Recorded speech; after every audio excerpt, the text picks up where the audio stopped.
तो दोस्तों, मेरा नाम है विक्रम और मैं हिमाचल प्रदेश का रहने वाला हूँ। सबसे पहले आपको अपने बारे में जानकारी देना चाहूँगा। मैं 7 सालों से फॉरेस्ट गार्ड का काम कर रहा था। यह प्राइवेट जॉब थी, लेकिन मुझे बहुत ज़्यादा पसंद थी जंगल में रहना। मैं हमेशा से पसंद किया करता था। बचपन में जब मेरे पिता मुझे जंगल में हाइकिंग करने के लिए ले जाया करते थे, मुझे यही दिन का तो इंतज़ार रहा करता था। और जब मैं जवान हुआ, मैं बस ऐसा काम ढूंढ रहा था जिसमें मुझे जंगल में रहना पड़े। इसीलिए फॉरेस्ट गार्ड का काम सबसे अच्छा था। भले ही मैं प्राइवेट था, लेकिन फिर भी अच्छे खासे पैसे तो कमा ही लेता था। जंगल में जानवरों को भी पकड़ना पड़ता है। कभी कभी सांपों को कैद करके जंगल के बीच में छोड़कर आना पड़ता है। इसके भी पैसे बन जाया करते थे और धीरे धीरे मैं जैसे सफलता की सीढ़ी चढ़ने लगा था। लेकिन कभी कभी आपने जो सोचा होता है वैसा होता नहीं, और 7 सालों बाद मेरे सीनियर से झगड़े के कारण मुझे यहाँ से निकाल दिया गया। दोस्तों, मैं आगे की कहानी सुनाने से पहले आपसे एक छोटी सी रिक्वेस्ट है। आप सब वीडियो तो देख रहे हैं, लेकिन वीडियो को लाइक और चैनल को सब्सक्राइब बहुत कम कर रहे हैं और कमेंट तो काफ़ी कम कर रहे हैं। तो आपसे मेरी इतनी गुजारिश है कि आप सब ये तीनों काम अच्छी से कर लीजिए, क्योंकि मुझे आपसे कुछ नहीं चाहिए तो सिर्फ आप सबका प्यार और सपोर्ट। आप सब मेरे साथ अपना सपोर्ट बनाए रखिए। मैं ऐसे ही मज़ेदार कहानियाँ लाता रहूँगा। तो चलिए कहानी की आगे की ओर चलते हैं। जैसा कि आपने सुन ही लिए कि मेरी जॉब छूट गई थी, तो मुझे लगा था मुझे कहीं और फॉरेस्ट गार्ड की नौकरी आसानी से मिल जाएगी, लेकिन ऐसा नहीं था। ढूंढने लगा मैं केरल में, और भी कई जगह मुझे यह फॉरेस्ट गार्ड की जॉब मिल जाए, लेकिन हर जगह भर्ती हो चुकी थी। इसीलिए मुझे लगा मुझे किसी और राज्य में जाना चाहिए। किसी और स्टेट में जाऊंगा तो वहाँ शायद कोई ना कोई पोस्ट खाली होगी। इसके बाद जब 1-2 राज्य में मैं घूमा, कर्नाटक से लेकर तमिलनाडु तक, मुझे फॉरेस्ट गार्ड की जॉब नहीं मिल रही थी। अगर जॉब मिल रही थी तो तनख्वाह इतनी कम थी कि मेरा गुजारा तक नहीं हो पाता। मैं लगभग 6 महीनों तक भटकता रहा और मुझे लगा अब मुझे कोई और काम करना होगा। ऐसा मैं करना नहीं चाहता था। ये काम मुझे बहुत ज़्यादा पसंद था। लेकिन अचानक एक दिन जब मैं अखबार में इश्तिहार देख रहा था, एक ऐसा ही इश्तिहार मेघालय के लिए आया हुआ था।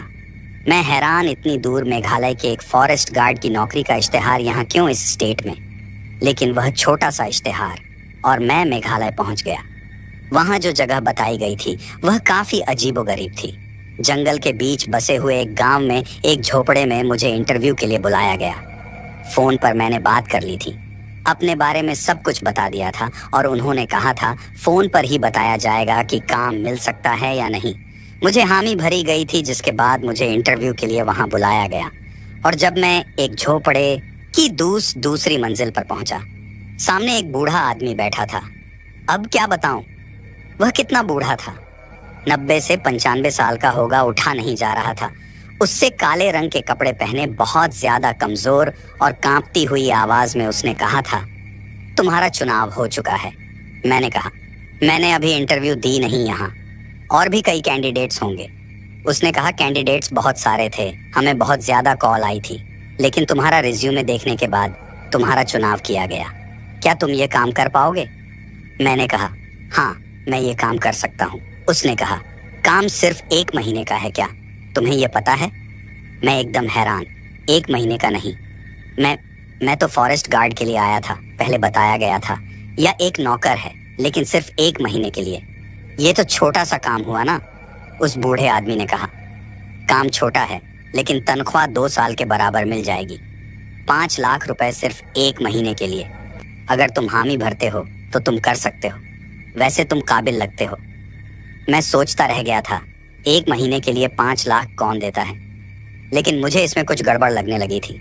उस आदमी ने कहा, तुम्हें जंगल में 1 महीने के लिए रहना होगा। जंगल से बाहर तुम आ नहीं सकते। वहाँ पर एक हट बनाया गया है, यानी कि झोपड़ा पेड़ के ऊपर। वहीं पर तुम्हें 1 महीने रहना होगा। खाने पीने का सारा सामान वहाँ पर मौजूद है, और तुम्हें हर 5 दिनों में एक काम करना होगा, बहुत ज़्यादा ज़रूरी काम। और तुम्हें पता है मेघालय में कितनी बारिश होती है। हर मुश्किल को लांघ कर तुम्हें वह काम करना होगा। 30 दिनों में 6 काम हैं, वह करने हैं, और आधी पेमेंट तब मिलेगी। आधी अगर तुम अभी मान जाओ तो अभी मिल जाएगी। ये सुनने के बाद जो मन में ख्याल थे सभी उड़ चुके थे। मुझे ये स्कैम लग रहा था, लेकिन उसने कहा कि आधी पेमेंट पहले होगी। तो मैं समझ गया अगर अकाउंट में पैसे आ गए, मतलब ये बिल्कुल लीगल काम है और वहाँ मुझे क्या क्या करना होगा। उसने कहा अभी नहीं बताया जाएगा, लेकिन कोई भी इलीगल काम नहीं है। कोई ऐसा काम जिसमें तुम्हें लगे कि तुम गलत कर रहे हो, तो ऐसा कोई काम है ही नहीं। तो क्या तुम काम करना चाहते हो? मैंने कहा बिल्कुल ज़रूर। ये काम काफ़ी ज़्यादा मुश्किल होगा और काम को करने में मुझे मुसीबत का सामना भी करना होगा। उसने मुस्कुराते हुए कहा, तुम समझदार लगते हो। मेघालय के जिस जंगल में तुम्हें भेजा जा रहा है, वहाँ बारिश लगातार होने लगती है, रुकती ही नहीं। मुसीबत वो नहीं है। मुसीबत वो 6 चीज़ें भी नहीं हैं जो तुम्हें लेकर आनी होंगी। मुसीबत है उसे जंगल में भूत प्रेत की कहानियाँ सुनाई जाती हैं, वहाँ आत्माएं नजर आती हैं। क्या तुम उनसे निपट पाओगे? मैं एक पल के लिए थोड़ा स्तब्ध सा हो गया था। इन चीज़ों पर ज़्यादातर लोग यकीन नहीं करते। भूतों की बातें सुनने के बाद हर कोई कहने लगता है ये बनावटी कहानियां हैं, डराने के लिए बनी हुई हैं। लेकिन अगर आपको हायर करते वक्त आपका वह एम्प्लॉयर यह कहने लगे तो अजीब सा तो लगता है। मैंने उसको कहा, क्या आप भूतों पर यकीन करते हैं? उसने कहा, मैं तो करता हूँ, लेकिन तुम्हें भी करना होगा। क्या तुम करते हो? मैंने कहा, जी वैसे सबको मैं कहता हूँ कि मैं यकीन नहीं करता, लेकिन मेरी जिंदगी में भी कुछ ऐसी घटनाएं हुई हैं जिसे याद करके मैं कह सकता हूँ यह चीजें होती जरूर है। मैं 7 साल उस जंगल में रहा था और वहाँ 1-2 बार भेड़िया मानव से मेरा सामना हुआ था। वह ज्यादा भयानक नहीं था, लेकिन डरपोक था, जिस कारण मैं बच गया। एक बार चुड़ैल का सामना हुआ था, जो एक पेड़ पर रहा करती थी। जब भी मैं वहाँ से गुजरता था, वह चुड़ैल मुझे देखकर मुस्कुराया करती थी। शुरू शुरू में मुझे लगा कोई पागल औरत है जो पेड़ पर चढ़ी रहती है, लेकिन एक बार जब उस पे पेड़ के नीचे मैं रुका था, वह छलांग लगाकर मेरे सर से चिपक गई थी, बिल्कुल चमगादड़ की तरह। वह चुड़ैल अगले 4 दिनों तक मेरे सपने में आती रही, रात को डराती रही। उसके बाद उसका सीधा समाधान मुझे करवाना ही पड़ा। एक बाबा से मैंने ऐसी विभूति ली जो अपने माथे पर मलने के साथ साथ उस चुड़ैल के माथे पर भी मली थी। मैंने फिर जो माफ़ी उसने मांगी, वो चुड़ैल मरना नहीं चाहती थी, तड़पना नहीं चाहती थी, और उसने कहा मुझे उसी पेड़ पर वापस छोड़ दो। मैंने ऐसा किया। वो मेरी दोस्त बन गई थी। मुझे दोबारा उसने कभी नुकसान नहीं किया और कभी कभी उससे मदद भी मिल जाती थी। उसे जंगल में जब कोई खो जाया करता था, मैं उसके पास जाता था, पूछता था क्या उसने यहाँ कोई हलचल देखी है। वो मेरी मदद किया करती थी। आधी रात को भी कोई जानवर मुझ पर हमला करने आता और मेरे पास कोई हथियार नहीं होता, मैं उस पेड़ पर चढ़ता और वो चुड़ैल भालू तक को मारने में सक्षम थी। इसीलिए मैं इन चीज़ों पर यकीन करता हूँ। तब वह बूढ़ा आदमी कहने लगा था, फिर तो काम आसान ही हो गया ना, बहुत आसान हो गया। मुझे लगा था तुम यहाँ पर काम करोगे और भूत की बात सुनते ही डर कर भाग जाओगे। ज़्यादातर लोग ऐसा ही करते हैं। तो फिर अच्छा है, तुम उस जंगल में जाने के लिए तैयार हो तो अभी अभी आमी भरो। मैंने कहा, जी हाँ मैं तैयार हूँ, लेकिन वहाँ क्या क्या करना होगा, क्या नहीं करना होगा, क्या वह पहले बता देंगे? उसने एक बड़ी किताब मेरे हाथ में पकड़ा दी। रूल बुक वहाँ रहने की, रूल बुक काम करने की, रूल बुक, और मुझे वह पढ़नी थी। इतने में मेरे मोबाइल पर एक मैसेज आया। मैंने जल्दी से जेब से मोबाइल निकाला तो 2.5 लाख मेरे अकाउंट में ट्रांसफ़र हो चुके थे और मैं ना कैसे कर पाता। हामी भर दी मैंने और मैं कहने लगा, मैं तैयार हूँ वहाँ जाने के लिए। उस आदमी ने अपनी गाड़ी से मुझे जंगल के बीच बने उस झोपड़े में छोड़ा था। 8 घंटे गाड़ी चलाई थी उस जंगल के बीच में, और वो इतना बूढ़ा गाड़ी कैसे चला पा रहा था मैं नहीं जानता, लेकिन उसने अंधेरे में गाड़ी चलाई। उसने कहा, यहाँ ज़्यादातर अंधेरे में हम काम करते हैं। दिन के वक्त यहाँ काम करने में परेशानी होती है, उमस ज़्यादा होती है, गर्मी ज़्यादा लगती है। मैंने कहा, ठीक है। जब उस झोपड़े में हम पहुँचे, हर सुख सुविधा का सामान था।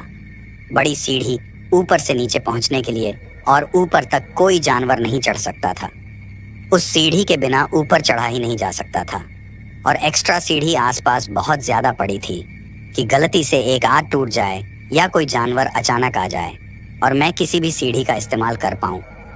छोटे छोटे कमरे आसपास के कई पेड़ों पर बनाए गए थे सुरक्षा के लिए, जैसे कई छोटे छोटे ऐसे से झोपड़े पेड़ों पर थे, और बीच में रस्सियों से पुल बनाए गए थे कि ऊपर रहते हुए मैं अलग अलग कमरों तक जा सकूं, कोई परेशानी तक ना हो। उसने वहां मुझे छोड़ा और ऊपर बादल गरजने लगे थे। उसने कहा, आज से पहला दिन, 30 दिनों की गिनती जारी रखना, हर चीज मिलेगी तुम्हें उस झोपड़े में। घड़ी से लेकर कागज, किताबें, पेंसिल, पेन, वो जरूरी चीजें भी जो किताब में बताई गई हैं। काम याद करना। आज की रात पहली रात और 5 दिनों बाद पहला काम करना पड़ेगा।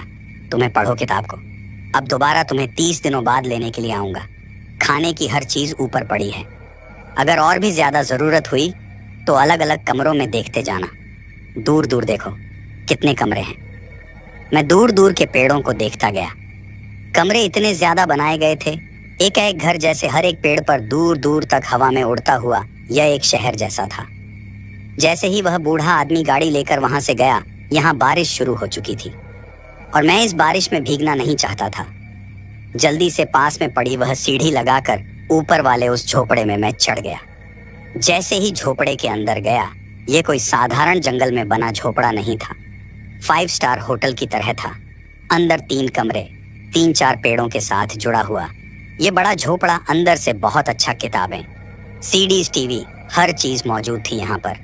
लेकिन एक जरूरी चीज जो होनी चाहिए वह मेरे मोबाइल में नहीं थी। रेंज नहीं आ रही थी। यहाँ अगर मैं किसी से बात भी करना चाहता, शायद किसी से बात कर ना पाता। मैं इधर उधर फोन लेकर एक बार बताना चाहता था अपनी माँ को कि मैं यहाँ अब 1 महीना रहूंगा, लेकिन बात कर ही नहीं पाया।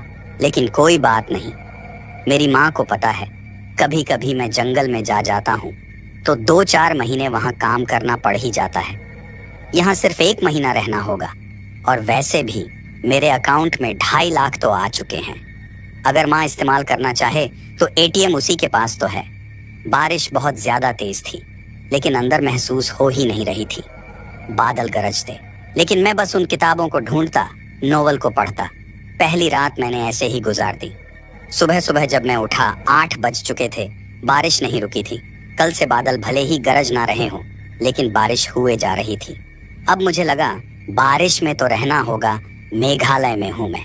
मेघों के घर में बारिश तो यहाँ होती रहेगी। मैं अपने झोपड़े से निकलकर उस रस्सी के पुल से अब दूसरे वाले कमरे में जाना चाहता था। वहां पहुंचा तो खाने का हर सामान वहां पर फ्रोजन पिज्जा पड़े थे। एक और ऐसे ही घर में फ्रूट्स। मैं इसके सहारे 1 साल तक रह सकता था। इतना खाना जमा किया गया था।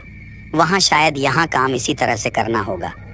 वापस मैं अपने वाले झोपड़े में आ गया और रस्सियों के ये पुल भी अच्छे थे, फिसलन भरे थे, लेकिन काम चलाऊ तो थे ही। अपने झोपड़े में आकर वो बड़ी डायरी निकाली मैंने और मैं समझना चाहता था 1 महीने में काम क्या करना है और 4 दिन बचे हैं।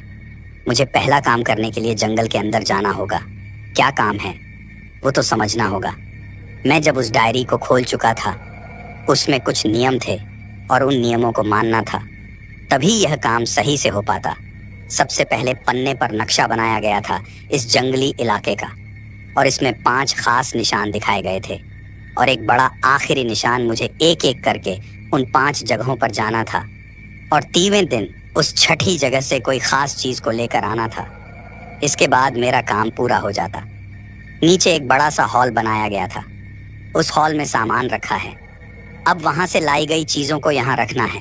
फिर काम खत्म होगा और मुझे छुट्टी मिल जाएगी।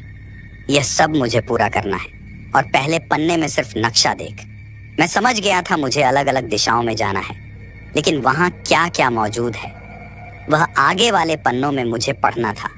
अब खास नियम आए जिन्हें मुझे फॉलो करना था। यहाँ काफी खतरनाक भूत प्रेत रहते हैं। से बात नहीं करनी है। वह बहलाने फुसला की कोशिश करेंगे। वो ऐसी ऐसी कोशिशें करेंगे कि मेरा काम नाकाम हो जाए और मेरी जान तक को खतरा हो। ये है वो भूत प्रेत जो हर जगह देखने को मिलेंगे।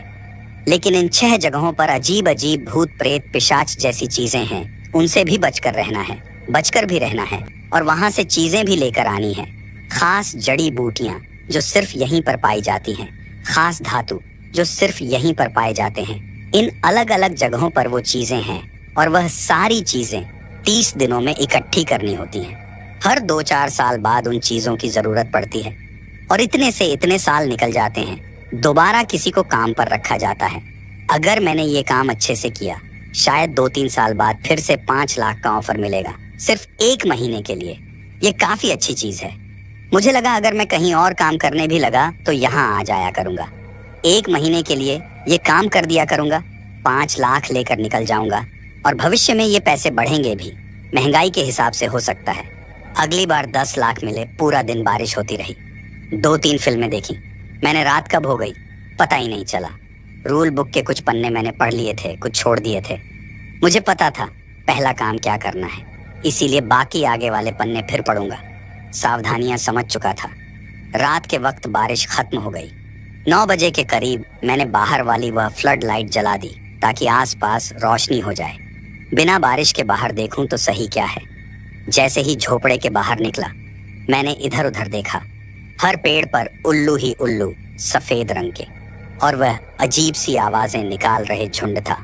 पूरा का पूरा उल्लू सिर्फ मेरी तरफ देख रहे थे, और उल्लू की जो आंखें होती हैं वह बहुत ज्यादा डरावनी होती है। उनकी आवाज के साथ वो घूरती हुई आंखें, सबका चेहरा मेरी तरफ था, और यह चीज मुझे डराने के लिए काफी थी।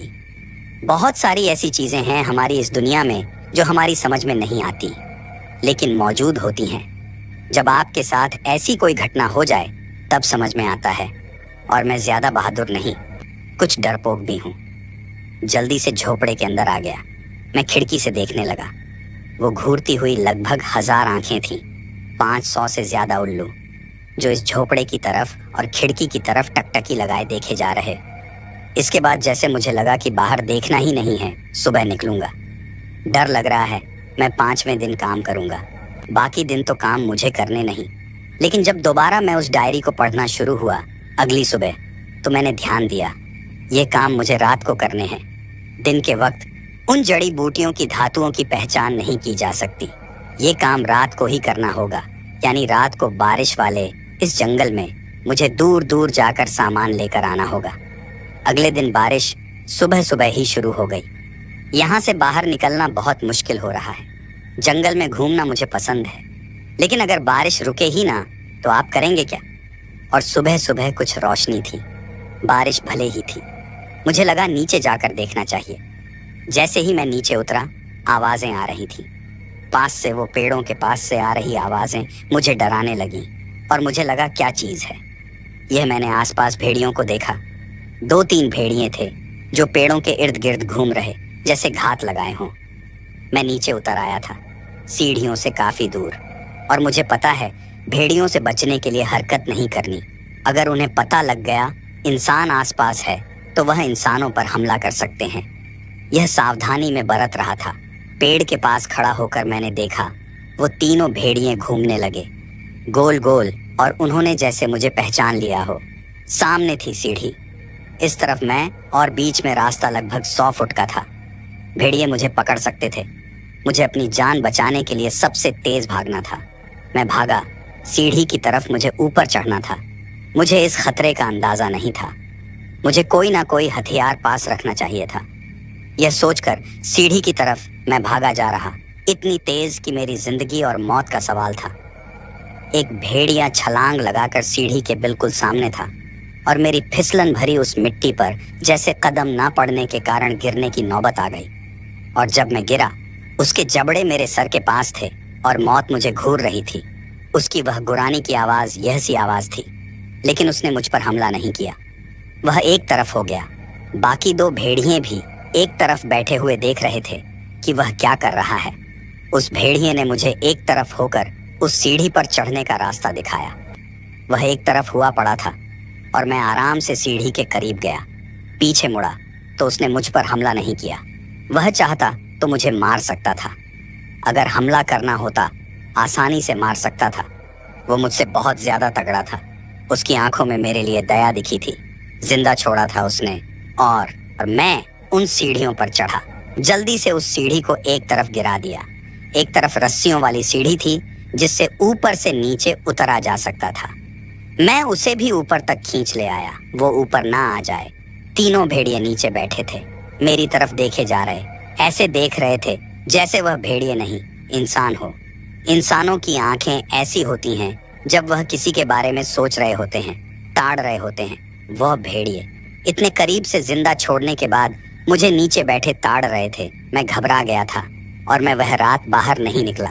मैं जब उसके भी अगले दिन हिम्मत बांधकर एक राइफल को अपने कंधे पर टांग बाहर निकला था, मुझे अब पता था 5वें दिन का काम तो करना होगा, पहली जगह पर जाना होगा। हो सकता है इन भेड़ियों का सामना मुझे करना पड़े, और वो उल्लू जो रात को मुझे घूरते रहते हैं, वो क्या चीज है, कैसे होता है।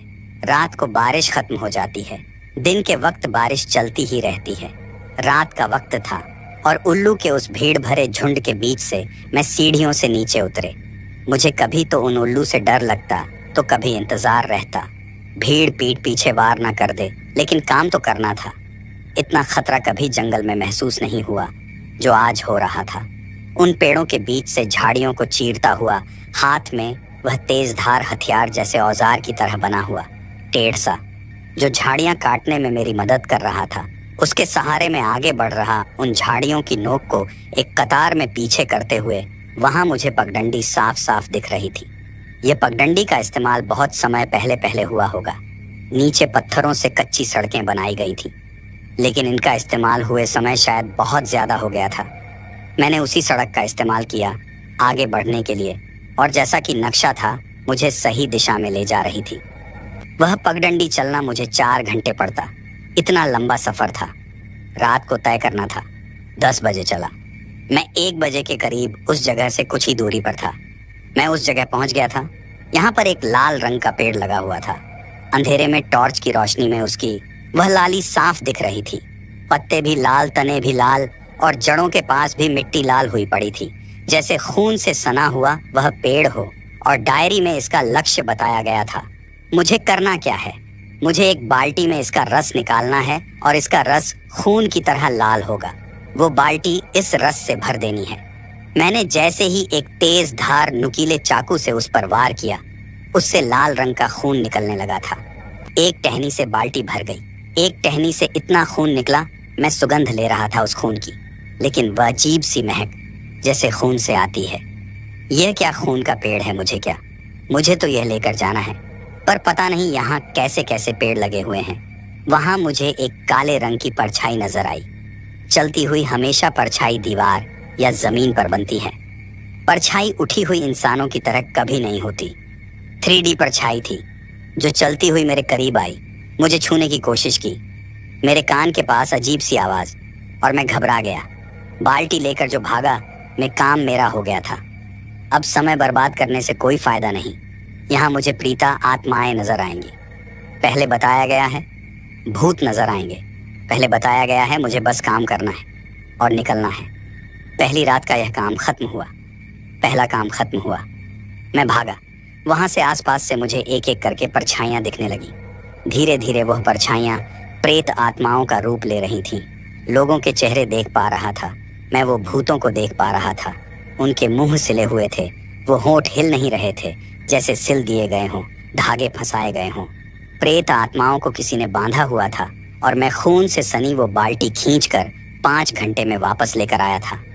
सुबह सुबह पहुंचा उस झोपड़े में। अब उस बाल्टी को नीचे बने हुए वो बड़े से हॉल में रखा, और पहली बार उस हॉल का ताला खोला। मैंने उस हॉल में काफी अजीबो गरीब चीजें पड़ी थी। एक बड़ा सा पिंजरा पड़ा था। यह पंछियों का बड़ा पिंजरा लग रहा था, इतना बड़ा जैसे 8 बाई 8 का हो, और अंदर कई पंछियों के पंख भी बिखरे पड़े। वहां एक तरफ एक बड़ा सिलेंडर बड़ा था। वो पारदर्शी सिलेंडर था, लेकिन पूरी तरह से खाली। उस सिलेंडर के अंदर काफी तारें, काफी पाइप लगी हुई, और पीछे बड़ी मशीनरी पड़ी थी। ऐसी ही और भी अजीबोगरीब चीजें मैं पहचान नहीं पा रहा था। इस बड़े हॉल में अगर कोई फैक्ट्री वाला काम किया जा रहा है, तो वो कैसा काम है, क्या हो रहा है यहाँ पर? लेकिन कोई भी इल्लीगल काम मुझे नहीं लगा। ये तो साधारण मशीनें हैं, और उसमें कोई चीज़ भी नहीं है। मुझे इसकी जानकारी नहीं है, तो मैं इससे कोई भी संकोच नहीं कर सकता। वह बड़ी बाल्टी खून से सनी हुई, जिसे मैं खून समझ रहा था। असल में वह कौन सी जड़ी बूटी है, यह तक पता नहीं, लेकिन वहां रखकर मैं सीधा ऊपर झोपड़े में चढ़ गया। सुबह होते ही बारिश शुरू हो चुकी थी। भीग कर पहुंचा था मैं अब अंदर। सबसे पहले मैं नहाया। ऊपर बड़ी टंकी में बहुत ज्यादा पानी था, लेकिन इतना ज्यादा नहीं कि मैं पूरा महीना निकाल पाता। मुझे बताया गया था उसे पानी पीने के लिए इस्तेमाल करना है। बाकी बारिश तो होती ही रहती है, ऊपर भरता रहता है। पानी के कारण वह, लेकिन मुझे नहाने के लिए पास के तालाब में जाना होगा, यह मुझे बताया गया था। मैं हर रोज अब उस तालाब में नहीं जा सकता। 5 दिनों तक इस टंकी के पानी से नहाने के बाद मुझे लगा अब मुझे वहां जाना चाहिए। दिन का ही तो वक्त है। जैसे ही लगभग 12 बजे यहाँ बादल घिरे थे और बारिश रुकने का नाम नहीं। दिन के वक्त तो बारिश रुकती ही नहीं थी। मैं नहाने के लिए उस तालाब में गया। जैसे ही उस तालाब तक पहुंचा, आसपास पेड़ लगे थे और तालाब में पानी की एक बूंद तक न गिर रही। भले ही यह बारिश के कारण बना हुआ ही तालाब था, लेकिन पानी पूरी तरह से कांच का बना हुआ, आराम से नहाया जा सकता था। ज्यादा गहरा भी नहीं था।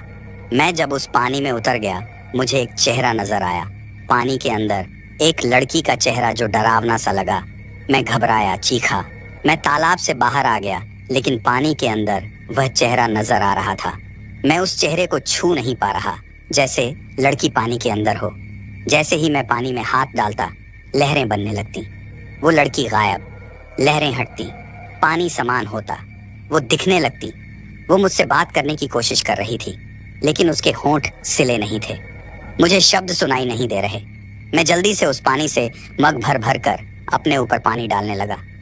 मुझे पता है यहाँ भूत प्रेत है, अब इनके साथ ही रहना होगा। कितने ज्यादा हैं यहाँ पर, हर जगह। और मैं बिना कपड़ों के नहा रहा था, तो मुझे शर्म भी आ रही थी। लड़की का भूत है, लेकिन देखे जा रहा है। बेशर्म की तरह नहाकर जल्दी से वहां से निकला और मैं झोपड़े के अंदर आ गया। बारिश ने फिर से भिगो दिया था, नहाने के बाद भी। लेकिन अब अगले कुछ दिनों तक कोई काम नहीं था, तो मैं खाता रहा, टीवी देखता रहा, फिल्में देखता रहा, खाता रहा, टीवी देखता रहा, फिल्में देखता रहा। अगले 4 दिन मैंने गुजार दिए। ऐसे ही 5वें दिन की रात मुझे दूसरा काम करने के लिए जाना था।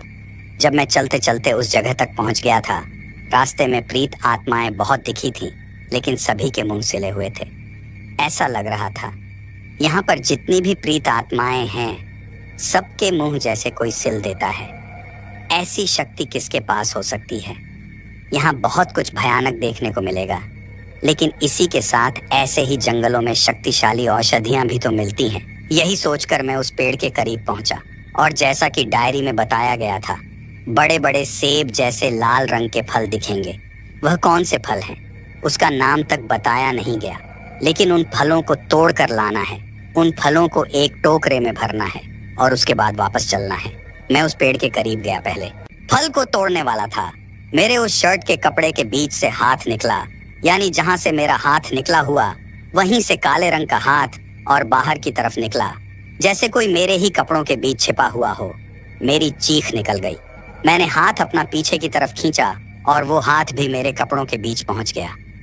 बारिश रुक नहीं रही थी और मैंने अपने सारे कपड़े उतारे। बीच में कोई नहीं था, लेकिन उस पेड़ के ऊपर से एक आवाज आई, तुम अपने कपड़े क्यों उतारे जा रहे हो? क्या जरूरत पड़ गई बिना कपड़ों के फल तोड़ने की? यह एक लड़की की आवाज थी और घबराकर मैंने अपने कपड़ों को संभाला, अपने शरीर को ढांका और उस तरफ देखने लगा। कौन है ये? मैंने जैसे ही लाइट उस पर डाली, काले रंग की चुड़ैल से मेरा पहले भी सामना हो चुका है। मैंने बताया आपको ये चुड़ैल थी। मैं डर सा गया। चुड़ैल शक्तिशाली होती है और उस पेड़ पर बैठी वो हंस रही। कपड़े क्यों उतार दिए? तुमने कपड़े क्यों उतारे? मैंने कहा मेरे कपड़ों में कुछ था। उसने कहा मकड़ी वकड़ी नहीं, मेरा ही हाथ था। मेरे पेड़ से कोई फल चुराए और आसानी से मैं चुराने दूं, ऐसा नहीं हो सकता। तब मैं उससे सवाल करने लगा था, तो मुझे क्या करना होगा? क्या मुझे तुम्हें मारना होगा? और उसने हंसते हुए कहा, अपनी बंदूक से मारोगे मुझे या किसी और चीज से मारोगे? किससे मारोगे? मैं ये फल तुम्हें दूंगी, लेकिन मेरी शर्त माननी पड़ेगी। जमीन में खड्डा खोदो, एक बड़ा खड्डा खोदो, मेरे लिए उसमें एक फल को लगाना होगा। उस फल से जो पौधा उगेगा, अब उससे लगे हुए जितने फल हैं वह तुम ले जा सकते हो। मैंने कहा मुझे इतना इंतजार करना होगा। मैं पहले एक पेड़ गाऊंगा, फिर फल लेकर जाऊंगा। मैं तो तुम्हारे पौधे से ही फल लेकर जाऊंगा। और जैसे ही मैं उस फल को हाथ लगाने वाला था, उसके वव नाखून मेरे कपड़ों से निकले और मेरे गर्दन के करीब उसने गर्दन नोच ली। वह पेड़ पर ही बैठी थी, लेकिन उसके हाथ मेरे कपड़ों से बाहर आए थे। गला घुट रहा था और मैंने वो फल को छोड़ दिया। छोड़ो मुझे, छोड़ो। मुझे सांस नहीं आ रही थी मुझे, और उसने मुझे छोड़ा और फिर कहने लगी, ले लो फल। अगर वह फल तुमने तोड़ दिया होता तो मैं तुम्हारी गर्दन तोड़ चुकी होती। सौदा मंजूर है तो सौदा अपनाओ।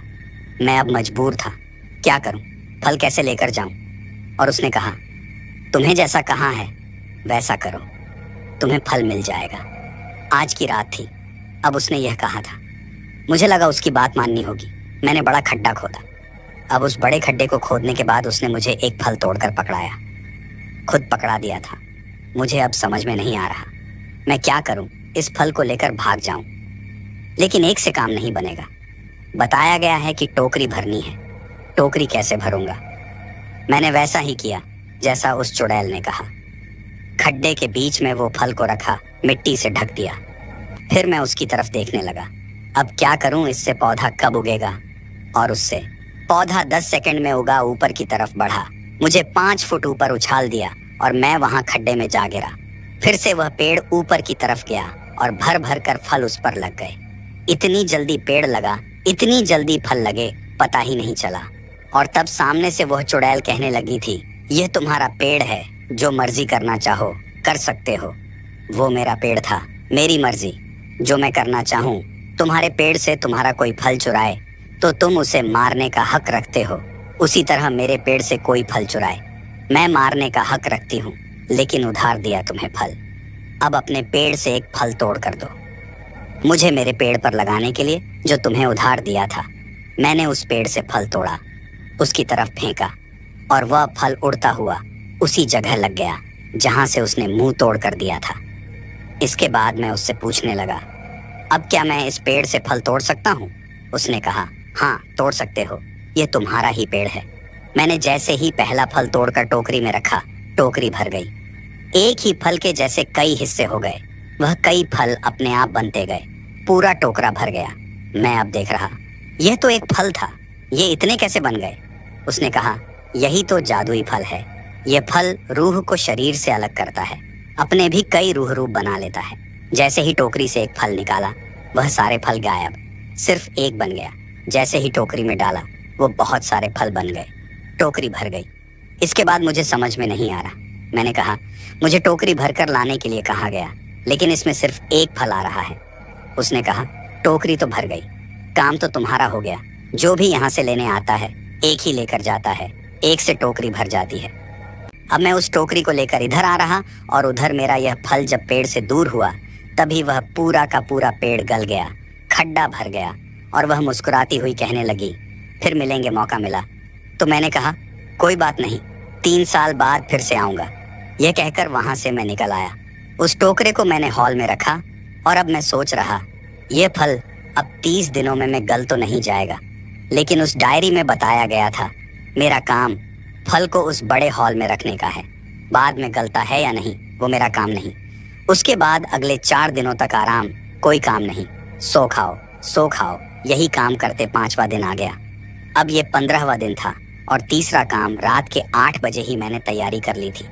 रात को मैं चल पड़ा उसी तरफ। अब जिस पेड़ से मुझे लकड़ी लेकर आनी थी, उस पेड़ के पत्ते और लकड़ी काफी अजीब होने वाली थी। मैं जब उस तरफ बढ़ रहा था, मुझे प्रीत आत्माएं, कई और आत्माएं नजर आ रही थीं।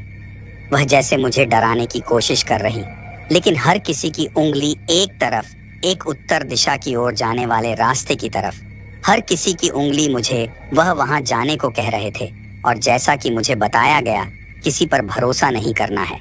वो मेरी रास्ता रोकने की कोशिश करेंगे, बहकाएंगे, बहला जाएंगे, फुसला जाएंगे, लेकिन बात नहीं माननी। मैंने अनदेखा किया उन्हें। मुझे वो भेड़िए दिखे, वो भेड़िए नहीं, भेड़िए मानव थे, जो एक जगह अर्ध रूप बनाए बैठे आग सेक रहे। मैं उनसे दूर से ही निकल गया, और वहां वह मुस्कुरा रहे। मुझे देखकर मैं डरा था कि मुझ पर हमला तो नहीं करेंगे। उन्होंने नहीं किया, मैं दूर था उनसे। मैं अब उस बड़े पेड़ के पास पहुंचा, जिसकी लकड़ी अजीब थी। उस पेड़ पर हर जगह मुकुट ही मुकुट बने हुए, और पत्ते सिर्फ मुकुट पर ही लगे हुए। ऐसा कटीला मुकुट था, जिसे जो पहने वो कांटे उसे बहुत ज्यादा चुभे। वो मुकुट मुझे लेकर आना था। जैसे ही मैं मुकुट उतारने ही वाला था, वो पेड़ मुझे जड़ों से लपेटने लगा। मेरी टांगे जकड़ ली। मैं बस एक मुकुट उतार कर उसे बक्से में डालकर लाने की कोशिश कर रहा था। उस लकड़ी के गोल गोल कंटीले मुकुट के ऊपर पत्ते लगे। बस एक मुकुट की जरूरत थी। मैं उन जड़ों से जैसे बचता, उन्हें काटता, जल्दी से एक मुकुट पेड़ से उतार पाया था और वो जड़ें मुझे खींचने की कोशिश करती रही। मैं लड़ा 15 मिनट तक और एक वैसे मुकुट को टोकरे में डालकर वापस आ गया। 15वें दिन का यह तीसरा काम भी पूरा हुआ। मैंने हॉल में उस मुकुट को रखा और मैं घबरा गया था। काम काफी मुश्किल भरा है। जड़ें अगर खींच लेती, मुझे मैं दफना देती, और क्या पता मुझे मारने की कोशिश थी। है कैसा काम है, कितनी अजीबो गरीब चीजें हैं। आखिर इस मुकुट का मैं क्या करूंगा? वह आदमी इस मुकुट का क्या करेगा? एक खून, एक फल, एक मुकुट, और आगे क्या चीज है? पढ़ूं तो जरा 4 दिनों तक उस डायरी में आगे पढ़ा मैंने क्या करना है। ये काफी ज्यादा पन्ने थे, काम शायद ज्यादा मुश्किल था। फिर से 20वां दिन आ गया। अब 20वें दिन की रात मुझे ये चौथा काम करना था। अब मुझे एक ऐसे से पेड़ पर जाना था जहां पर बड़े बड़े कागज लटके हुए होते हैं। ये A4 साइज के कागज उस पेड़ से निकलते हैं जैसे खुद ब खुदा ही बनाए गए हों। कॉन्ट्रैक्ट जैसा वह पन्ना उतार कर लेकर आना है। मैं जब वहां पर पहुंचा, प्रेत आत्माएं भरी पड़ी थीं, भीड़, और मुझे पता था खतरा यहाँ भी अजीबोगरीब सा होगा। काम इतना आसान तो होने वाला नहीं। 5 लाख मिलेंगे। मैं उस कॉन्ट्रैक्ट को उस पेड़ से आसानी से उतार पाया। किसी ने कोई हमला नहीं किया। कागज आसानी से मेरे हाथ में था, जिसे लेकर मैं वापस आ रहा और बार बार देख रहा। यहाँ खतरा क्या है, क्या है, खतरा कब आएगा सामने? लेकिन खतरा सामने नहीं आया। लेकिन वो प्रेत आत्माएं, वो भूत सिले हुए मुंह और उंगली का इशारा, मेरे लिए उस दिशा में जाने के लिए मैं नहीं जाने वाला। उस दिशा में वहाँ खतरा है। मैं जानता हूँ ये मरवा आएंगे, मुझे इन पर भरोसा नहीं। मैं उस पन्ने को लेकर उस हॉल में रखकर अब सीधा पहुंच गया। उस झोपड़े में खाया पिया सोया, खाया पिया सोया, फिल्में देखी। इस तरह 25वां दिन, और यह 5वां काम था मेरे लिए। ये मुश्किल से मुश्किल काम, और इसके बाद आखिरी काम 30वें दिन का। बस फिर पैसे, मेरे आराम करो। 5 लाख से मैं बहुत कुछ कर सकता हूँ।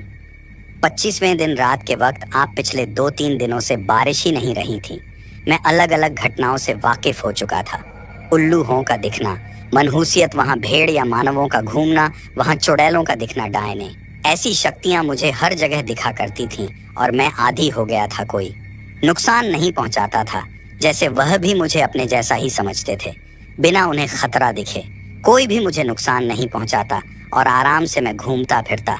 इतने दिन निकाले थे, आगे भी कुछ नहीं होने वाला।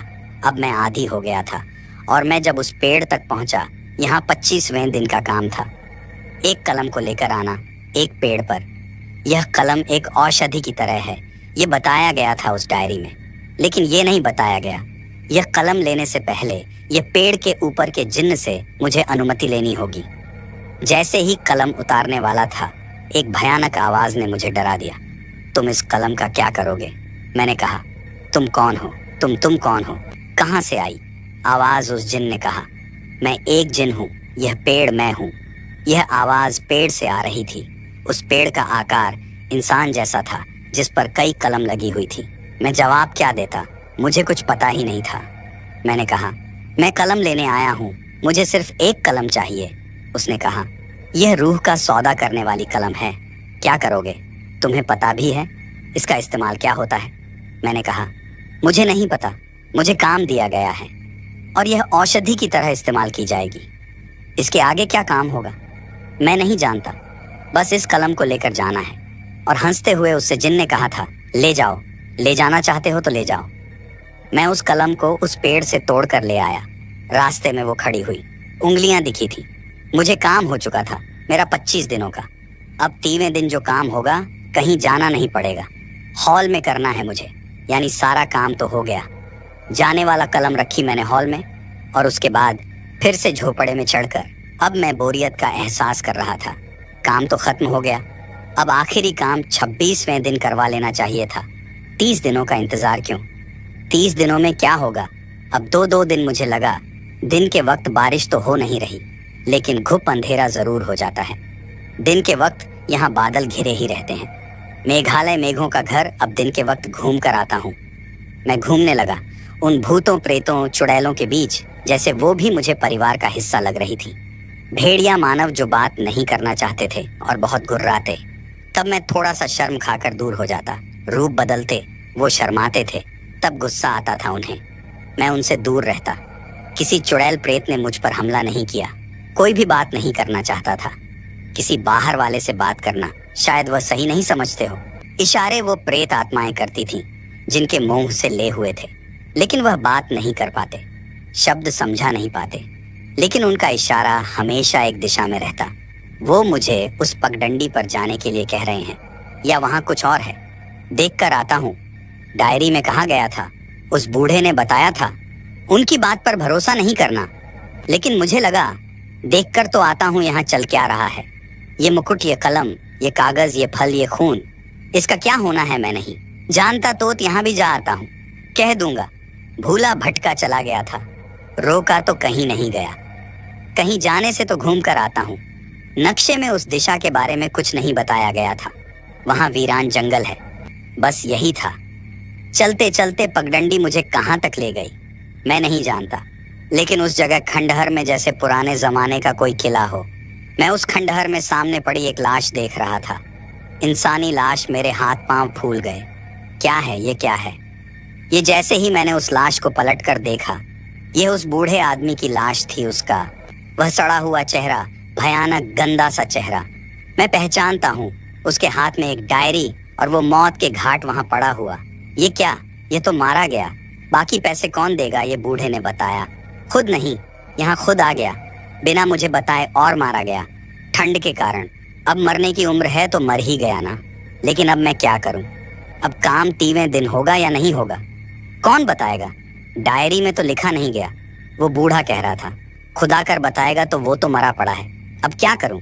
उसके बाद मुझे बहुत मायूसी हो रही, और मायूस होकर मैं वापस आ गया। डायरी मेरे पास थी। अब उसके अगले दिन, 27वें दिन, मैं वो डायरी को पढ़ना चाहता था, लेकिन एक बार उस खंडहर में फिर जाना चाहता था। मैं उस खंडहर में जाता जाता बस देखता गया। कितनी प्रेत आत्माएं जो मुझे इशारा कर रही। हर प्रीता आत्मा का मुंह क्यों सेला है। मैं जब उस दिशा में चलता गया, उस लाश के आगे खंडहरों में मुझे एक और लाश मिली।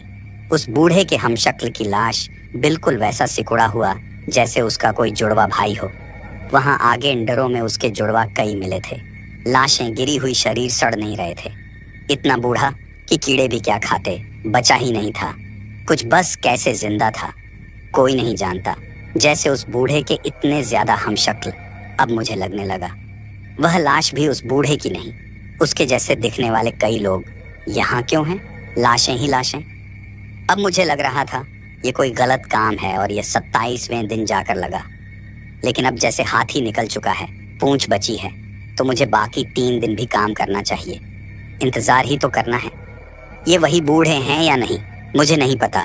इनमें से कौन वो बूढ़ा है ये भी मैं नहीं जानता। वो जिंदा है या नहीं, कई सवाल थे। जवाब समय के साथ मिलते मैं वापस आ गया। वापस आकर मैं वो डायरी पढ़ रहा था। शायद यहाँ जाने से मुझे मना किया जा रहा था, शायद मुझे बहकाया जा रहा है, फुसला जा रहा है। लेकिन सच मैं भी जानना चाहता हूँ। वह डायरी मैंने पढ़नी शुरू कर दी। मुझे लगा उस डायरी में कोई काम की चीज मिलेगी, लेकिन उसमें कहानी थी किसी लड़के की।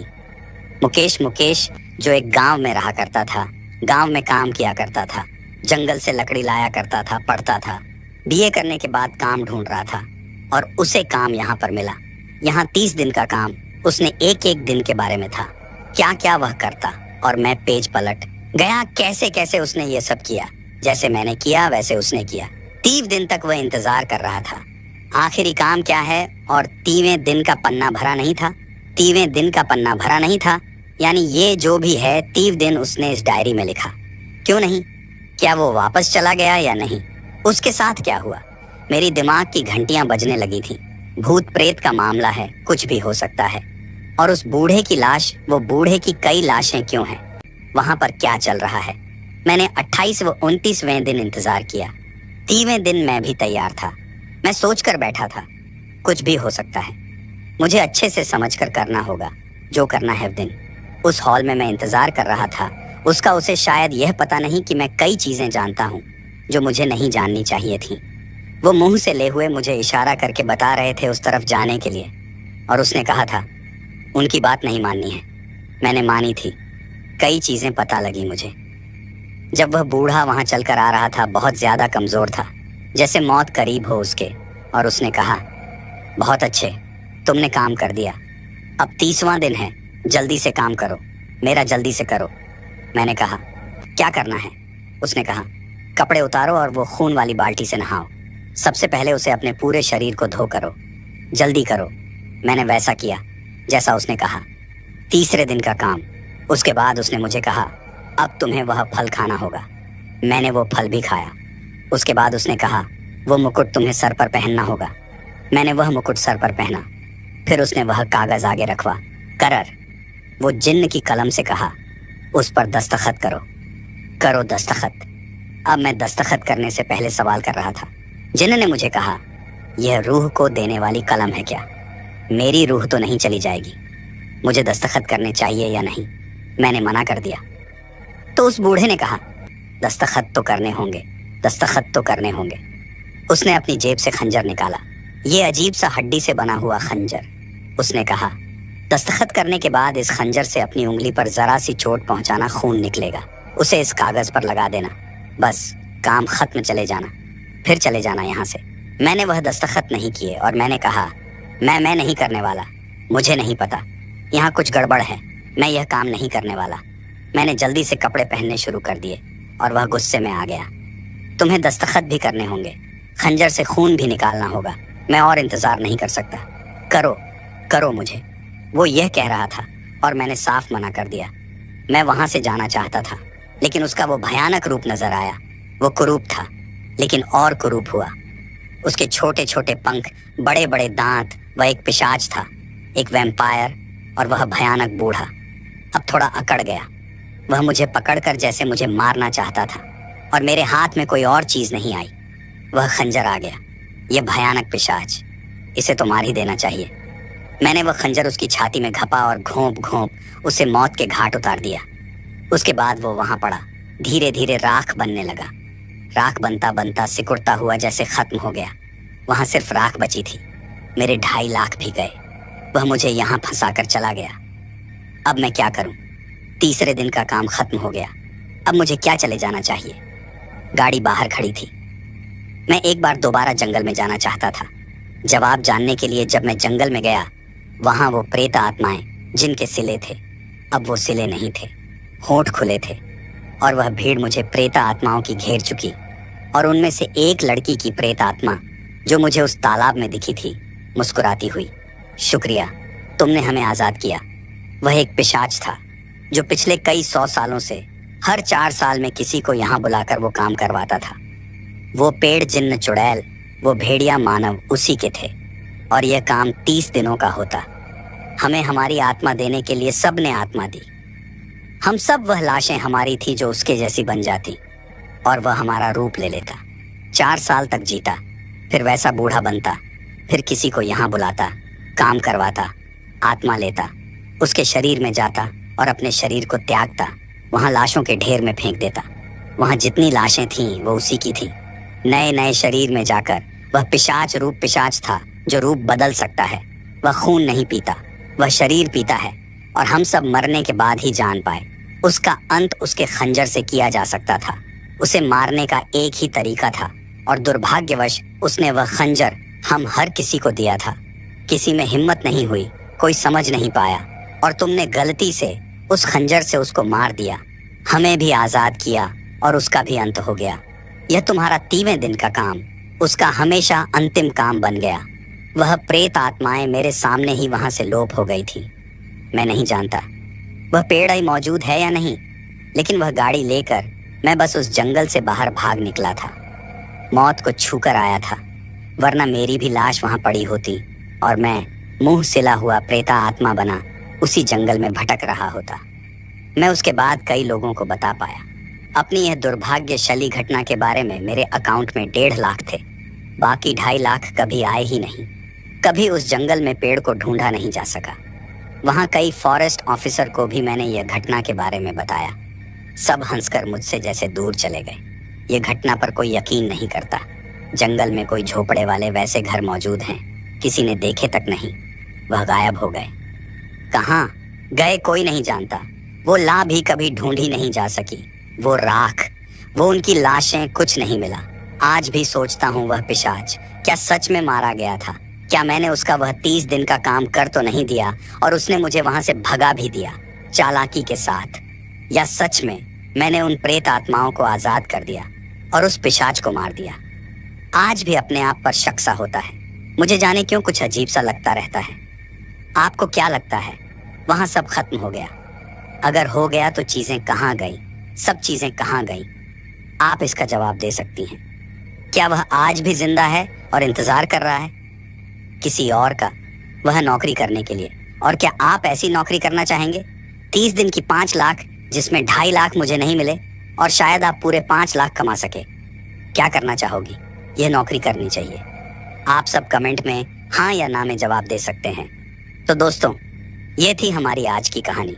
कहानी आपको कैसी लगी कमेंट बॉक्स में कमेंट करके जरूर बताना। फिलहाल चलता हूँ। बस आप अपना और अपने परिवार का ख्याल रखें। और अगर अभी तक भी चैनल को सब्सक्राइब नहीं किया है तो कृपया करके चैनल को सब्सक्राइब कर लीजिए। आपका यह छोटा सा सहयोग हमें आपके लिए ऐसी ही कहानियां लाने के लिए प्रोत्साहित करता है। तो धन्यवाद दोस्तों। Thanks for watching video.